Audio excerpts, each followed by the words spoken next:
छान छान गोष्टी या माझ्या यूट्यूब चॅनलवर आज आपण बघूया ऋषमुख पर्वताची कथा व माहिती। चला तर व्हिडिओला सुरुवात करूया। ऋषमुख पर्वताची कथा रामायणाशी संबंधित आहे, जिथे वालीच्या भीतीमुळे सुग्रीव या पर्वतावर आश्रय घेऊन राहत होते। श्रीराम आणि लक्ष्मण जानकीच्या शोधात असताना या पर्वतावरच सुग्रीवांना भेटले। त्यानंतर सुग्रीवांनी श्रीरामांना मदत केली आणि श्रीरामांनी वालीचा वध करून सुग्रीवांना किष्किंधेच्या राज्यावर परत आणले। रामायणामध्ये श्रीराम सुग्रीव भेटीला खूप महत्त्व आहे, कारण येथूनच सीतेच्या शोधाची योग्य दिशा रामाला मिळाली होती। शिवाय हनुमानासारखा भक्त आणि हजारो वानरांची सेना त्याच्या मदतीसाठी सज्ज झाली होती। हा प्रसंग जेथे घडला त्या ऋषिमुख पर्वताची आज आपण माहिती बघूया। पंपा सरोवरापासून 2 किलोमीटर अंतरावर हनुमानहली गावापासून स्थानिक लोकांनी तयार केलेला नदीवरील एक छोटा दगडांचा पूल ओलांडून ओहोळ किंवा झरा पार करावा लागतो। पुढे डोंगरातील मातीची पाऊलवाट आहे।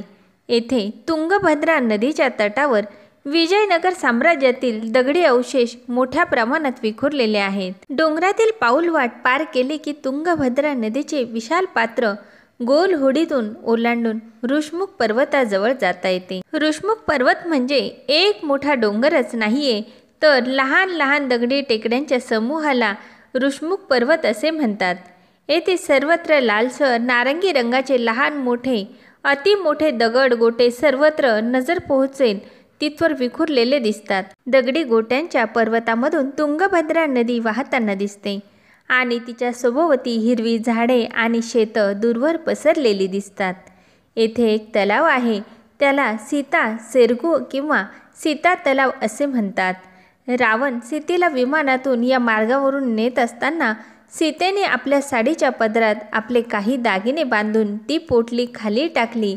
त्यावेळी या तलावात स्नान करीत असलेल्या हनुमानाच्या ओंजळीत ही दागिन्यांची पोटली पडली। पुढे श्रीरामाची भेट झाल्यावर हनुमानाने हे दागिने श्रीरामाला दाखवले। हे दागिने सीतेचेच असल्याचे श्रीरामांनी ओळखले। यामुळे रावणाने सीतेचे हरण केले असून तो या मार्गानेच त्याच्या राज्यात म्हणजेच लंकेत गेला असेल याची खात्री पटली। त्यामुळे पुढच्या सीता शोधाला एक दिशा मिळाली। सीता तलावाजवळच एक विशाल चट्टान आहे।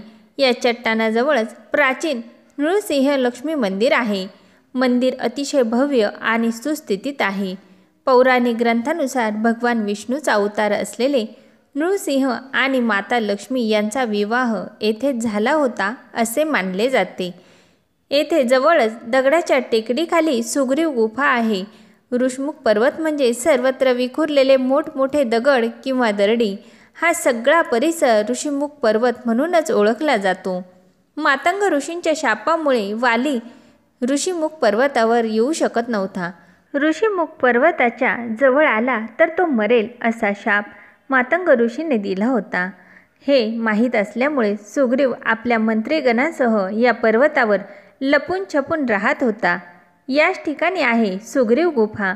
सुग्रीव गुफा मोठमोठ्या अजस्र दगडांपासून बनलेली आहे। आजही ती रामायण काळात होती त्याच नैसर्गिक अवस्थेत आहे। याच ठिकाणी श्रीराम व लक्ष्मण सुग्रीवाला भेटले होते। या ठिकाणी साक्षात प्रभू रामचंद्र आले होते, राहिले होते। याच विचाराने अंगावर रोमांच उभे राहतात, मन भरून येते। 2 विशाल खंडकांच्या मधून गुफेत जाण्याचा रस्ता आहे। ही गुफा आतमध्ये भरपूर मोठी आहे। गुफेच्या बाहेरच्या भिंतीवर श्रीराम लक्ष्मण यांची चित्रे कोरलेली आहेत। याच गुफेत श्रीराम आणि सुग्रीव यांची भेट झालेली होती। रामायणामध्ये श्रीराम सुग्रीव भेटीला खूप महत्त्व आहे, कारण येथूनच सीतेच्या शोधाची योग्य दिशा श्रीरामाला मिळाली होती।